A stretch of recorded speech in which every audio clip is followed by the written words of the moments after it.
With so many options, why choose Arizona State University? For me, the only online option was ASU because of the quality. Their faculty was really involved with their students and care about your personal journey. The dedication to my personal development from my professors, that's been extremely valuable to me. Earn your degree from the nation's most innovative university. Online. That's a degree better. Explore more than 350 plus undergraduate, graduate, and certificate programs at asuonline.asu.edu.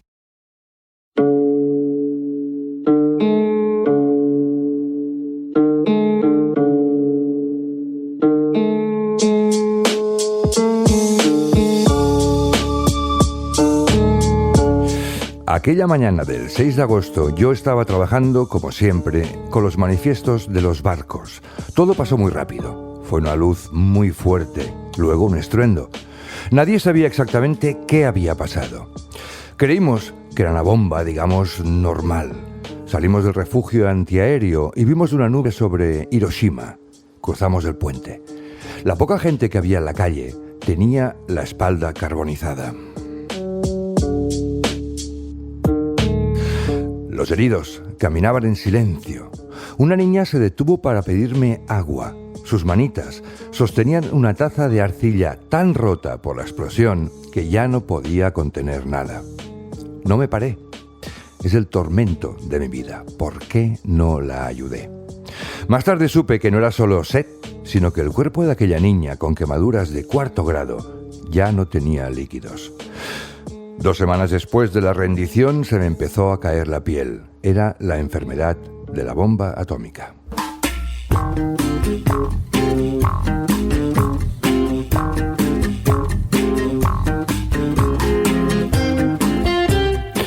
Bienvenidos a una nueva temporada del Librújula Podcast. Esperamos que las vacaciones os hayan sido leves a todos, que hayáis sobrevivido a las vacaciones. Nosotros lo hemos hecho. Y estamos, como siempre, reunidos en los salones de los amigos y patrocinadores de la Asociación Colegial de Escritores de Cataluña. Y hoy estrenamos temporada con un libro conmovedor. El pasado 6 de agosto se cumplieron 80 años desde el lanzamiento de la bomba nuclear de Hiroshima. 3 días después, el 9 de agosto, se lanzó una segunda bomba, esta vez sobre Nagasaki. Solo la primera bomba, la denominada Little Boy, provocó la muerte de 166.000 personas, la mayoría de ellas civiles, y una tercera parte por culpa de la radiación atómica. Y hasta la fecha, estos han sido los únicos ataques nucleares de la historia.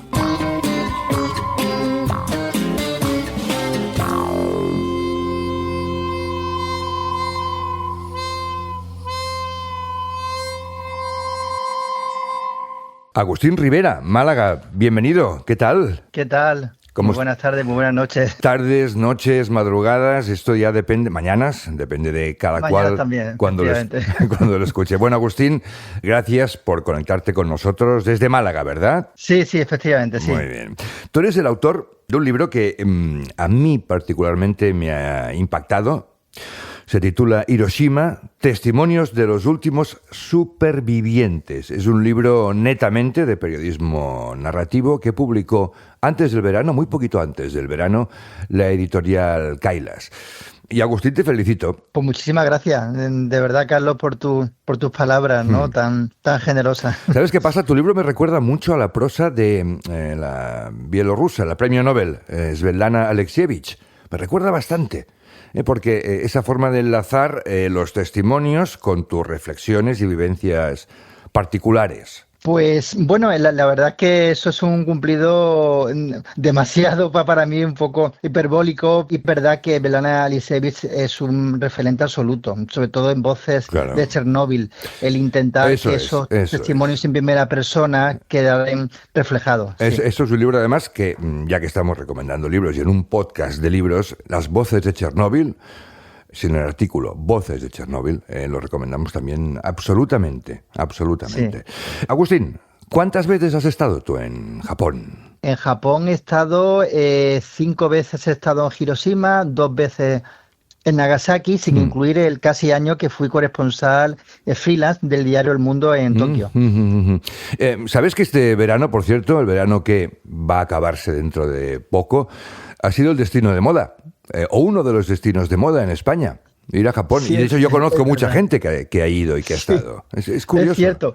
Yo la primera vez que estuve en 1995, cuando el 50 aniversario de la bomba atómica, yo apenas tenía 22 años, era un aprendiz de reportero, irse a Japón todavía era una aventura, era una aventura de verdad. Entonces, cuando tú decías que vas a Japón, me digo, vas a Japón, qué lejos, que es un territorio muy inexplorado. Sí, sí, Era un sí, vuelo sí, de sí. Iberia, por ejemplo, que era Madrid-Moscú.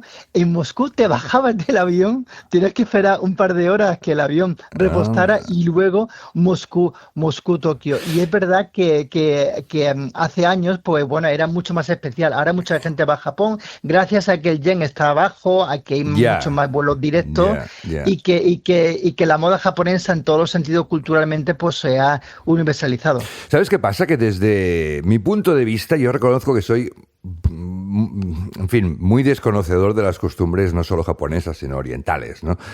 En general. Pero es un país y es una mentalidad tan diferente a la nuestra, ¿verdad? Que a veces cuesta entenderlo. Yo creo que sí, yo creo que eso también es lo atractivo que tiene Japón, que es muy diferente a nosotros, a nuestra cultura occidental. Una visión creo que tenemos demasiado eurocéntrica, pensando que lo que ocurre en Europa o en Estados Unidos es la realidad global del tablero mundial y no.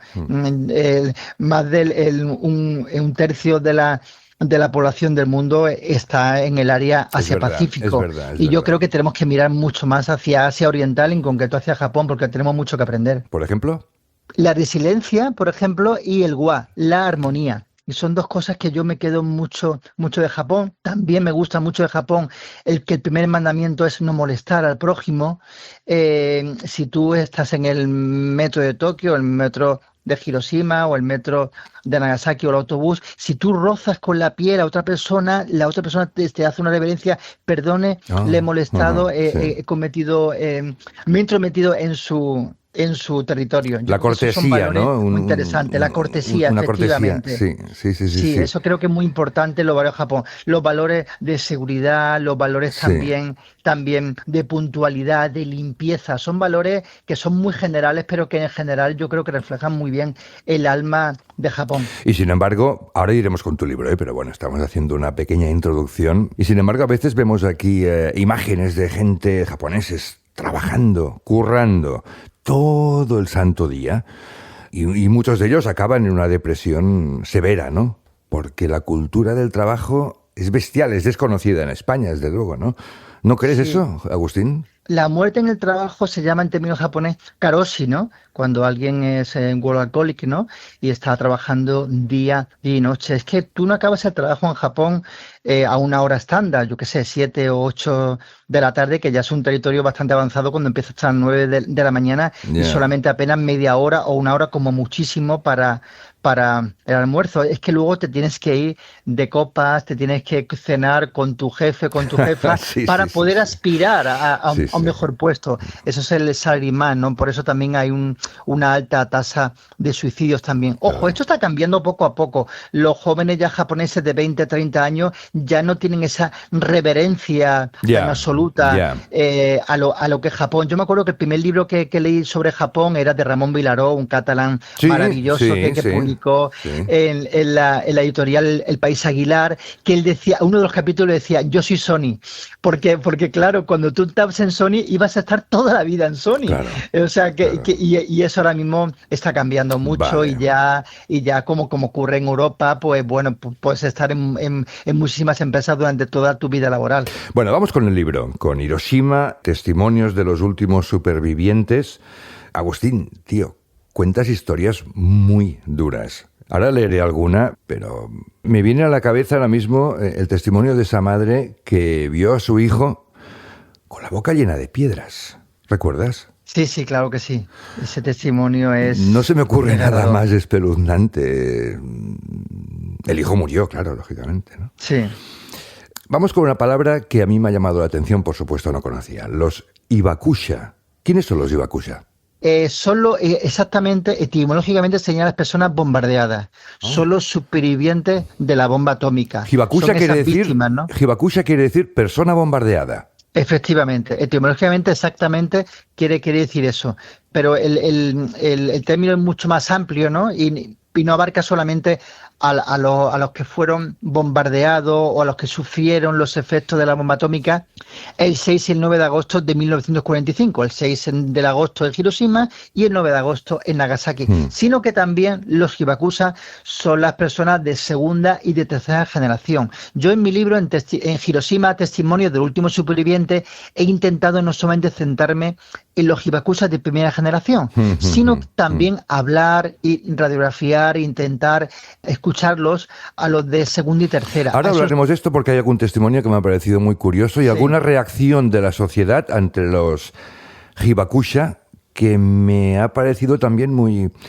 en fin, digna de ser comentada. Vamos por el principio. La mañana del 6 de agosto en Hiroshima. Hiroshima es una ciudad que era amable, niños jugando, abuelos paseando, ¿verdad? Madres con sus hijos, oficinistas, en fin, una ciudad como cualquiera del mundo, ¿no?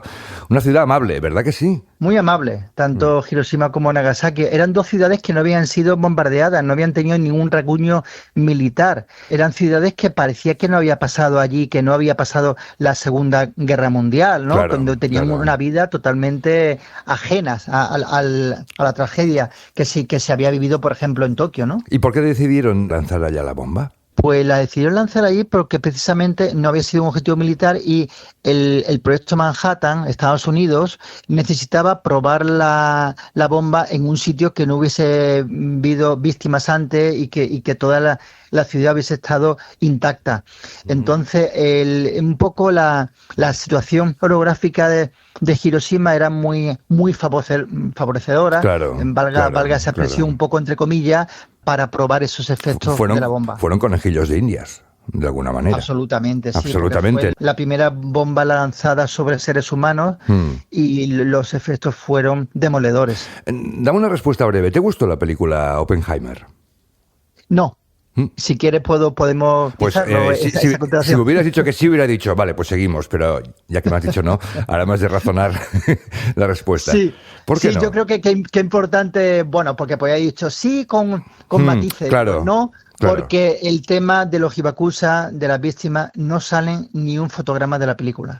Parece está ahí velado, está absolutamente orillado, ninguneado. Como si nadie hubiera muerto, digamos. Efectivamente. Solamente hay un momento que el protagonista se tapa los ojos cuando ve una filmación, pero esa filmación no se ve, se trasluce.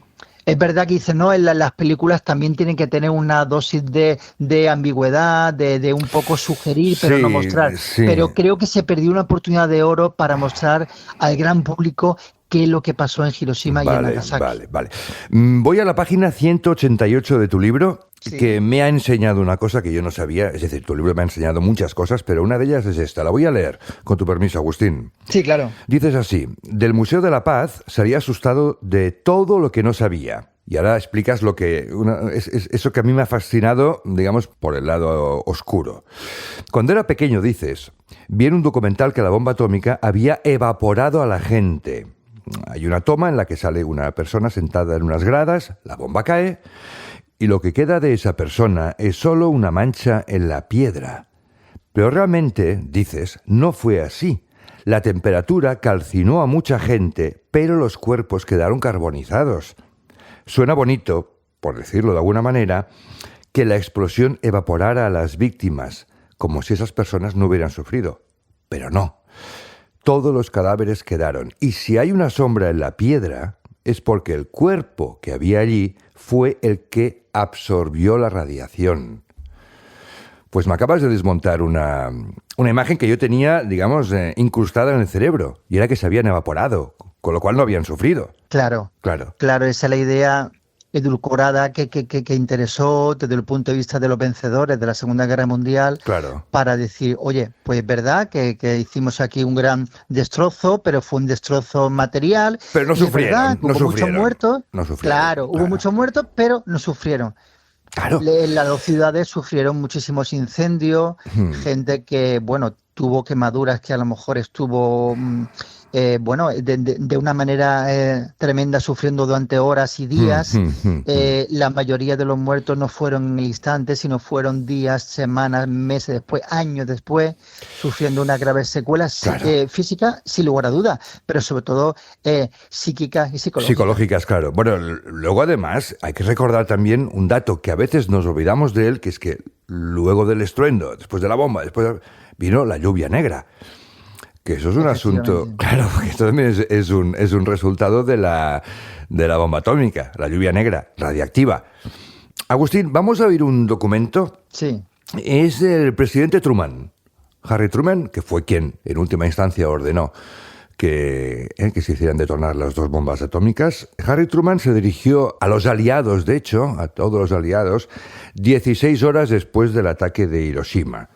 Vamos a escuchar un momentín lo que dijo Agustín. We have spent more than $2 billion on the greatest scientific gamble in history. It is an atomic bomb. It is a harnessing of the basic power of the universe.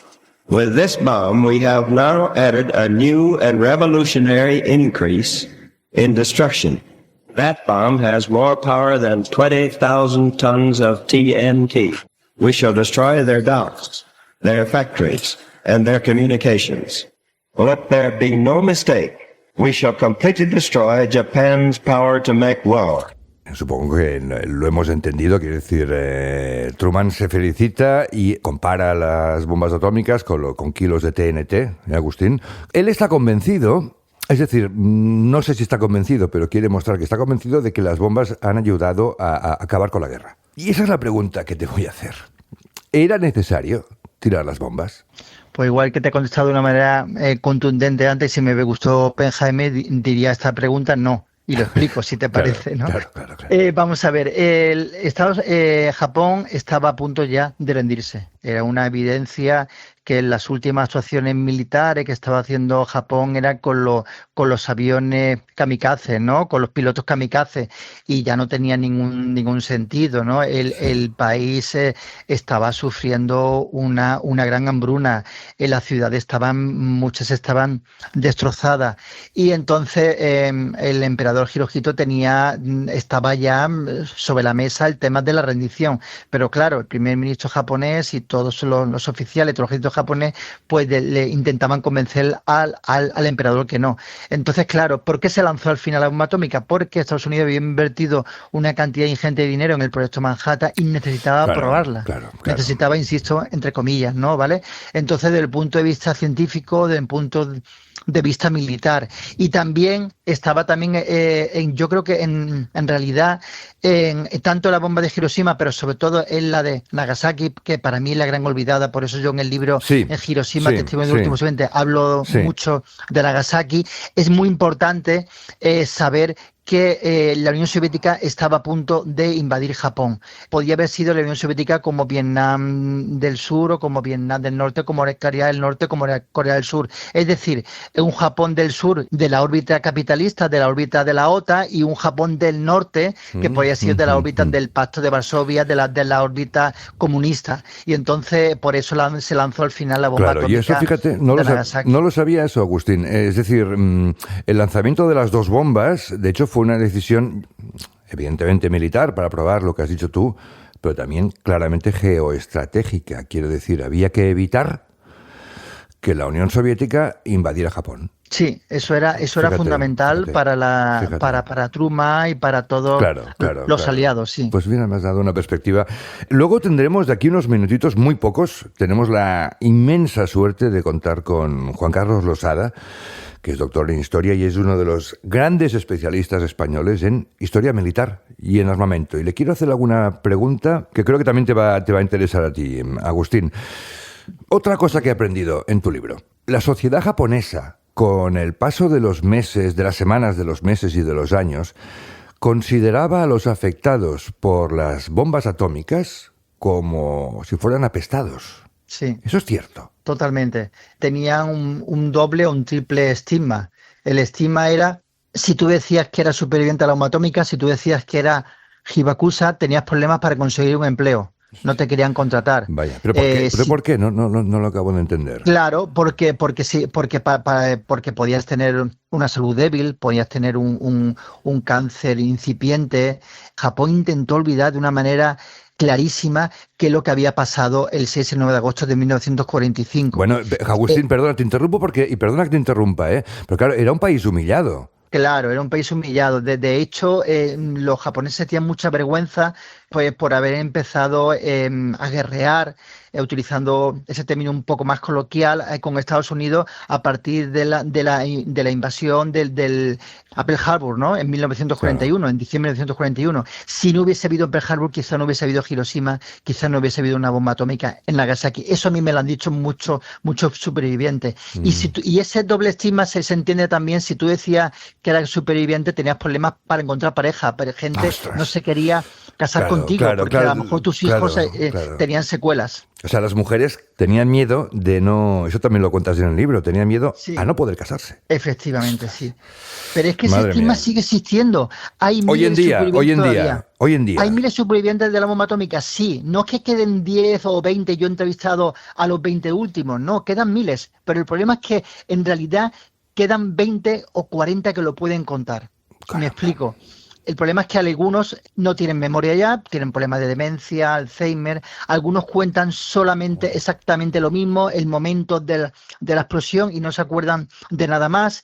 Y luego muchos que lo son no lo quieren contar, porque ellos mismos dicen, he sufrido tanto que si lo cuento ahora voy a sufrir más. Quiero estar los últimos años de mi vida con tranquilidad. O su familia les presiona a esos ancianos para que no lo cuenten. Madre mía. Entonces, claro, yo en el libro, en Hiroshima, Testimonio del último superviviente, he intentado que pudiesen hablar gente diferente, que pudiesen hablar niños, que pudiesen hablar jóvenes, que pudiesen hablar de personas de edad madura y ancianos, con esa triple perspectiva, que creo que era lo importante. Y no solamente saber qué pasó en el momento de las explosiones, sino su vida 5 años antes o su vida 20 años después.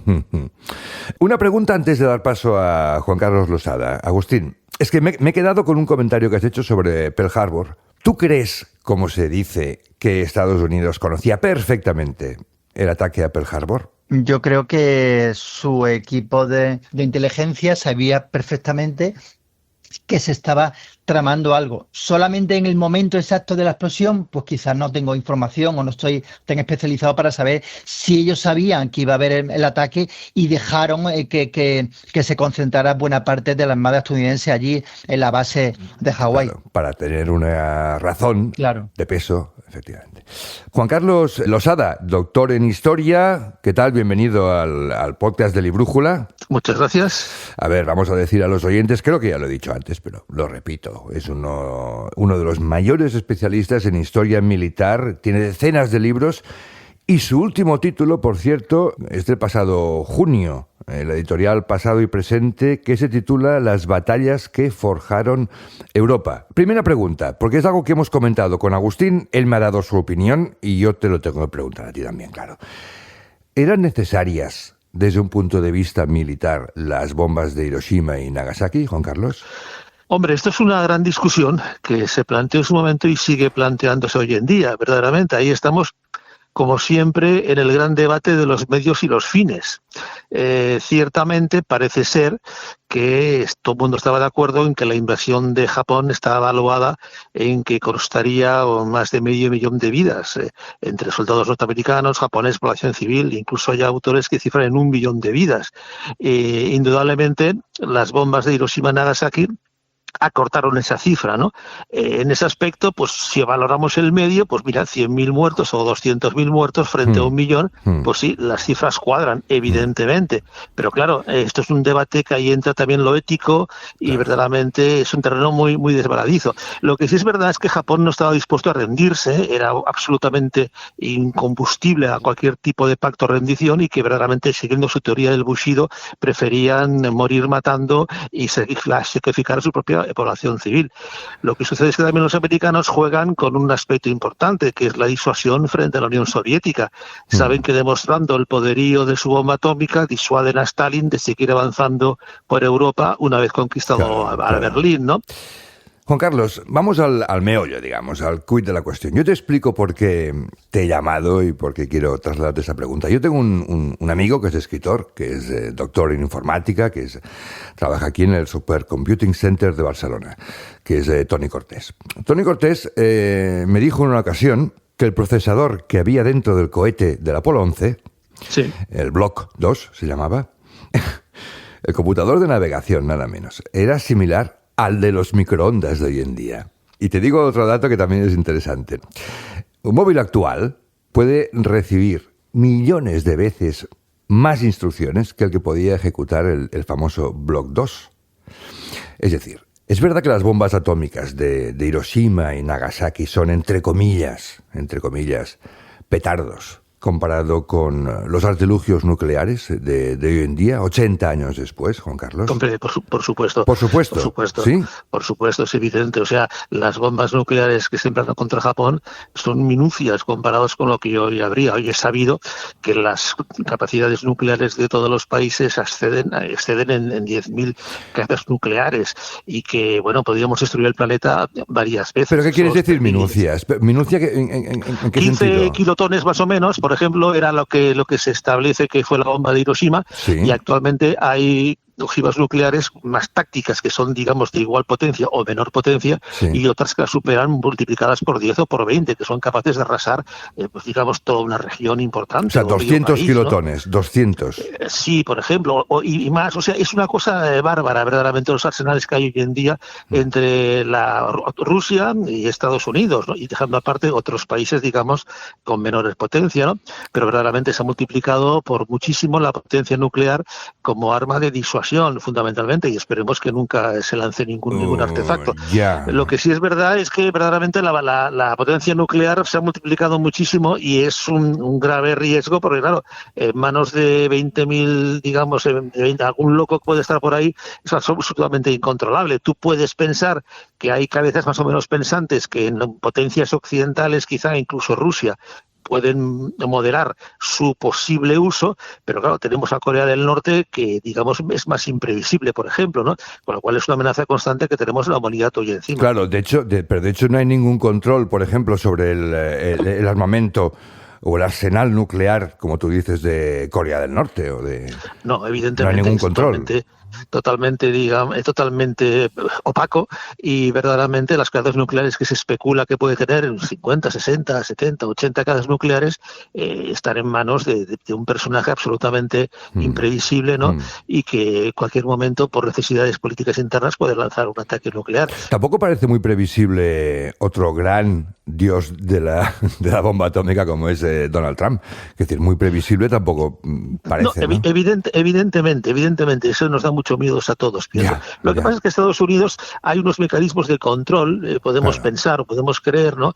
No deja de ser una democracia con todas sus contradicciones, como todas las democracias del mundo, pero es una democracia en el sentido de que siempre hay algún poder que puede contrarrestar o puede contrapesar las decisiones arbitrarias de un individuo, ¿no? Cosa que, por ejemplo, en Corea del Norte pues no existe, ¿no? Claro. O en Irán, suponiendo que Irán tuviese algún momento capacidad para disponer de armas nucleares, ¿no? Es muy diferente tener armamento nuclear en Francia o Gran Bretaña que no, evidentemente, una dictadura absolutamente opaca y cerrada como puede ser Corea del Norte. Bueno, eso había que añadir, no abriremos ese melón, pero habría que añadir las armas bacteriológicas que supongo que también han evolucionado. Evidentemente, estamos hablando de nucleares, claro. No hablamos de armas bacteriológicas. Estaba pensando, digamos, no entres ahí, pero bueno, yo lo comento, ¿no? Evidentemente.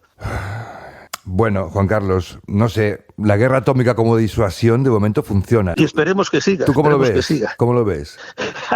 Ojalá tuviese una bola de cristal. Espero y deseo que esa disuasión se mantenga, ¿no? Y que este equilibrio del terror siga disuadiendo a los países a lanzarla.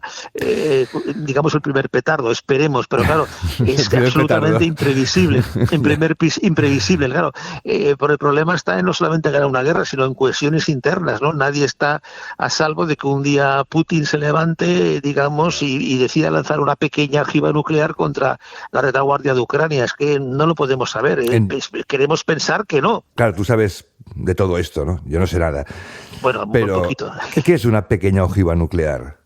Hombre, pues por ejemplo, digamos, una apogeo letal que pudiese ser pues de 3-4 kilotones, una potencia que pudiese simplemente arrasar pues una ciudad o un enclave militar amplio y que no, digamos, afectase a la población civil, ¿no? Que pues algo más táctico, algo menos sangriento, pero bueno, igualmente la población civil se vería, digamos, afectada. Recordemos aquella bomba de neutrones que hace años se publicitó, que tenía la virtud, entre comillas, de destruir vidas humanas pero no infraestructuras, ¿no? Por tanto, hay maldades absolutamente dispuestas a ser utilizadas por parte de los ejércitos, ¿no? No sé cuándo oía, Juan Carlos, y con esto acabamos, oía un antropólogo que estaba contando en una entrevista que los primates, al fin y al cabo venimos de los primates, ¿no? Son 17 veces más agresivos que los lobos. Sí. No sé, lo dejo ahí. Es que oí la entrevista, me pareció, lo decía un científico. Sí, ¿no? A ver, evidentemente tenemos el ser humano un gen ahí primitivo, un gen agresivo, un gen violento que está ahí. Que está ahí, como tenemos un gen racista y tenemos un gen de todo, ¿no? Xenófobo y tenemos unos genes ahí primitivos. Yo pienso que la esperanza de la humanidad consiste en desanimalizarnos poquito a poco. Lo que pasa es que es un proceso que son de miles y miles de años. Verdaderamente estamos todavía en la prehistoria de la humanidad, ¿no? De los valores que deberíamos pensar que deberían regir la humanidad, ¿no? Entonces, evidentemente, tenemos un gen agresivo ahí que está ahí y hay que dominarlo día a día. Pues sí. Juan Carlos, qué interesante. Hubiera seguido, pero... pues cuando quieras, a vuestra disposición. No sé si, Agustín, quieres decir, aunque sea algo. Sí, no, me parece muy interesante estas aportaciones y reflejan muy bien la importancia de, creo que al menos una vez en la vida hay que conocer el Museo de la Paz, que no se dice Museo de la Bomba Atómica de Hiroshima o de Nagasaki. Si un dirigente mundial visita esos dos museos, se dan cuenta que nunca se puede volver a repetir el error. Pues ojalá, ¿no? Totalmente de acuerdo, totalmente de acuerdo. Agustín, me quedo contigo. Juan Carlos, te despido. Venga, un abrazo y hasta cuando queráis. Muchísimas gracias y un abrazo muy fuerte, Juan Carlos. Hasta pronto, que vaya bien. Gracias, hasta luego. Agustín, una cuestión antes de ir a otras. Estados Unidos no ha pedido perdón todavía, ¿o sí? No ha pedido perdón. Es verdad que ha habido esfuerzos en los últimos dos presidentes, tanto Obama como Biden, han estado en Hiroshima, pero no han pedido un perdón expreso sobre el lanzamiento de las bombas. Y perdieron una oportunidad de oro de ir a Nagasaki, por ejemplo, que es la gran olvidada. Claro, que es eso lo dices en el libro. De Hiroshima, pero no de Nagasaki. Sí, eso lo dices y me ha gustado porque además, según dices en el libro, murió mucha más población civil porque la bomba se desvió. Sí, porque la bomba de Nagasaki iba a ir al puerto de Nagasaki y al final se desvió un par de kilómetros y cayó justo en el barrio de Urakami. El barrio de Urakami era el barrio católico donde estaba la catedral de Nagasaki. Solamente en Japón hay un 1% de población católica, pero el 90% de ese 1% está en la prefectura, en la región de Nagasaki. Por eso el impacto católico y, en resumidas cuentas, también español, por esa influencia jesuita que tuvo cuando se cristianizó Japón, pues al final ese impacto ha sido tremendo en Nagasaki. Claro. Nagasaki es como Barcelona, Valencia, Palma, son ciudades mediterráneas abiertas, cosmopolitas. Es una ciudad que pilla muy a desmano de cualquier guía turística clásica de Japón, pero merece mucho la pena viajar a ella porque ahí te encuentras en una ciudad muy, muy especial. Bueno, hay un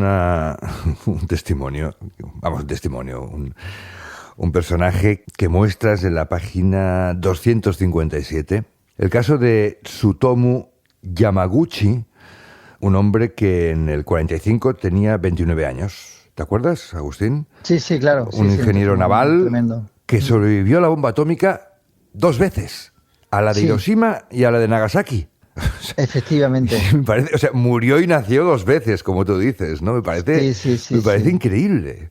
Sí, porque él era de Nagasaki, pero estaba trabajando en Hiroshima al momento de la bomba atómica. Él huyó de la bomba en tren, voy a ir a casa, Nagasaki, justo cuando estaba explicando qué había pasado 3 días antes de Hiroshima, sus compañeros de trabajo no le creían y dicen, pero esto que es justo en ese momento, a las 11:15 de la mañana, pues otra vez el cielo se abrió, otra vez cayó una segunda bomba atómica. y entonces, pues bueno, esa persona logró también sobrevivir, pero su impacto físico, su impacto psicológico fue tan tremendo y se convirtió, eso sí es verdad, en una de las voces más respetadas tanto de Hiroshima como de Nagasaki, que curiosamente entre las dos ciudades hay poca comunicación entre los supervivientes, y yo creo que esa voz de Yamaguchi habría que destacarla. Claro. Oye, una última cosa, Agustín, que es un tema que también me ronda la cabeza. ¿Sabes que existe el turismo de catástrofes?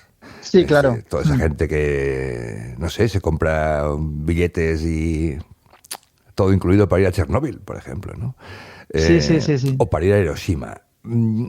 Yo tengo alguna duda ética sobre el turismo de catástrofes. ¿Tú cómo lo ves? Pues yo tengo duda ética, pero aquí, igual que en la película Oppenheimer, intento tener otro punto de vista o ver las cosas de otra manera. A mí me parece bien ese turismo de catástrofe. Te doy el titular, pero te lo contextualizo. Porque creo que aunque se pueda frivolizar, ¿no?, que un joven que a lo mejor no entienda mucho, o alguien mayor que piensa que va allí solamente a hacer un check, ¿no? He estado en Chernóbil, he estado cerca de Chernóbil, he estado en Fukushima, he estado en Auschwitz, ¿no? Por ejemplo, he estado en Nagasaki. Bien, a lo mejor luego, dentro de unos años después, o su familia, él empieza a reflexionar qué pasó en ese momento. Yeah. Y a lo mejor le da tiempo a pensar, a reflexionar las consecuencias de ese desastre. Creo que hay que ir a esos sitios. Ya, pero... Bueno, no sé, sería un tema... Porque es que yo veo en, las redes sociales, ¿no?, tanto postureo... Bueno, en fin, gente que se vaya a hacer la selfie, ¿no? El selfie, sí, ¿no? claro que sí. Y mira, estoy en Chernóbil, ¿no? Y cómo mola, ¿no? Claro. Vamos, de principio a mí no me parece bien, no me parece ni ético, ni por supuesto estético. Pero si luego al cabo de los años reflexiona y has dado un pequeño testimonio a tu manera, mal, improvisado, de una frívolo, al final creo que algo te queda. Ya. En general, y ya con esto acabamos, Agustín, no sé si estarás de acuerdo conmigo. Hay un desconocimiento general sobre la historia, en fin, bestial, ¿no? Ya no digo entre la población, toda la población, pero sí, desde luego, entre los más jóvenes. Y yo eso lo detecto. Hablas de la Segunda Guerra Mundial y como si les hablaras de las guerras púnicas, ¿no? ¿Tú eso lo ves? Sí, porque ahora mismo la sociedad tiende a lo inmediato, a lo que ocurre en este momento, no mira más allá de lo que ocurrió hace a lo mejor 10 o hace 20 años, ¿no? Pero yo creo que siempre hay grandes apasionados de la historia y hay jóvenes, por ejemplo, en Hiroshima, Nagasaki, que están grabando, que están haciendo vídeos de YouTube, que están haciendo podcasts con estos hibakusha y están dando testimonio. Está bien. Y no solamente yo creo que hay de verdad que hay jóvenes y hay público interesado en la historia y siempre habrá gente que le interese qué pasó ese 7 de agosto en Hiroshima y ese 9 de agosto del 45 en Nagasaki. Y si no, están libros como el tuyo, estupendos libros como el tuyo, para recordarlo y para reflexionar sobre él. Vamos a recordar otra vez, por si no lo hemos recordado. Tu libro, Agustín Rivera, se llama Hiroshima, testimonio de los últimos supervivientes, cuando se cumplen 80 años de las bombas atómicas sobre Hiroshima y Nagasaki. Hemos hablado mucho, Agustín, y a todos los oyentes. Yo me preguntaba cómo cerramos este capítulo del podcast en el que hemos hablado tanto de muerte, de sufrimiento, de guerra, de armamento, de bombas atómicas, y se me ha ocurrido traer una voz a la que yo respeto mucho, de uno de los grandes filósofos del siglo XX, matemático, escritor, Nobel de literatura, como es Bertrand Russell, activista, pacifista, defensor acérrimo del desarme nuclear, que por cierto firmó el famoso manifiesto Russell-Einstein, que murió poco después, contra las armas nucleares en 1955. Vamos a escuchar un fragmento de 40 segundos en inglés de Russell, una entrevista que le hacían, creo que era la BBC. Luego yo lo traduzco. Vamos a oírlo. And the momentary argument against war is mainly derived from nuclear weapons. But if they were out of the way, there would be other arguments that would be just as potent. And the fact is that scientific man cannot survive if he is going to continue to make war. I mean, the worst possibility is that human life may be extinguished, and it is a very real possibility, very real. And that is the worst. But assuming that doesn't happen, I can't bear the thought of many hundreds of millions of people dying in agony only and solely because the rulers of the world are stupid and wicked, and I can't bear it. Pues se puede decir más alto, pero no más claro, ¿no? Dijo así Bertrand Russell: el argumento en contra de la guerra se deriva principalmente de las armas nucleares, pero existen otros argumentos en contra de la guerra y son igual de efectivos. El caso más drástico, decía Russell, es que la humanidad termine extinguiéndose, y eso es una posibilidad muy real. Y, acaba diciendo, no soporto el pensamiento de que millones de humanos mueran en agonía única y exclusivamente porque las personas que rigen el mundo son estúpidas y malvadas. No lo soporto, repetía Russell. ¿Qué opinas, Agustín, de esta? Pues sí, estoy totalmente de acuerdo. Yo en Hiroshima, Testigo del último superviviente, también he intentado trasladar un mensaje de paz, un mensaje de la cultura de paz. Cierto, sí. Y el libro no solamente es tragedia y drama, que por supuesto lo es, sino también esa cultura de paz que es reflejada. Pues Agustín, recordamos que el libro está en editorial Kailas. Se puede encontrar en todos lados, y te agradezco muchísimo tu presencia telefónica, porque tú estás en Málaga. Compartimos sí. Mediterráneo, Agustín. Totalmente. Eso sí. Nos une, ¿no? Digamos. El Mediterráneo es fundamental. Yo te digo una cosa, confieso aquí que soy más mediterráneo que andaluz, que algo políticamente incorrecto. Yo me siento mucho más de gusto en Barcelona o en Palma que a lo mejor en una ciudad del interior andaluz, y que me perdone. Perdona, Agustín, te van a machacar.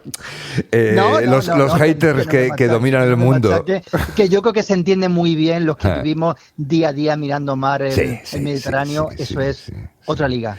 Mediterráneo pobre, que no el nuestro, sino el de más allá, el oriental, digamos, que lo está pasando tan mal, Agustín. Sí, desde luego que sí, hay mucho que hacer ahí. Sí que lo hay, sí. No sabemos ni por dónde empezar, digamos. Bueno, Agustín Rivera, muchas gracias y hasta muy, muy pronto. Muchísimas gracias, Carlos, un placer.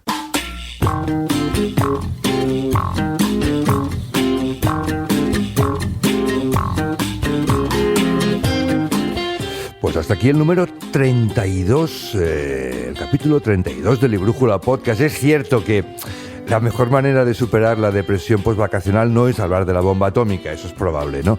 Pero es una efemérides que nos interesaba mucho comentar, y nos interesaba mucho comentar a partir del libro de Agustín Rivera. Por cierto, en el último número de Librújula, que está ahora mismo en los kioscos, encontraréis algún artículo muy interesante y muy prolijo dedicado a la literatura de la paz. A la literatura de la paz, cosa que tanto que hablamos de la guerra, creo que es bueno y es necesario hablar también de la paz, y de eso hablamos en Librújula.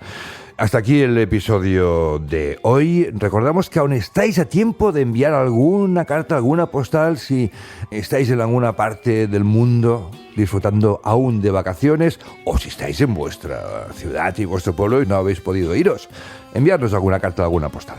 Nosotros nos vamos, dedicaremos el programa a la literatura epistolar, muy bonita y muy interesante. Han estado, como siempre, Vicente Armero, Susana Picos, un servidor, Carlos Luria, los amigos de la Asociación Colegial de Escritores de Cataluña, y también otros amigos que también hay que mencionarlos porque patrocinan este invento, que son los compañeros de Cedro.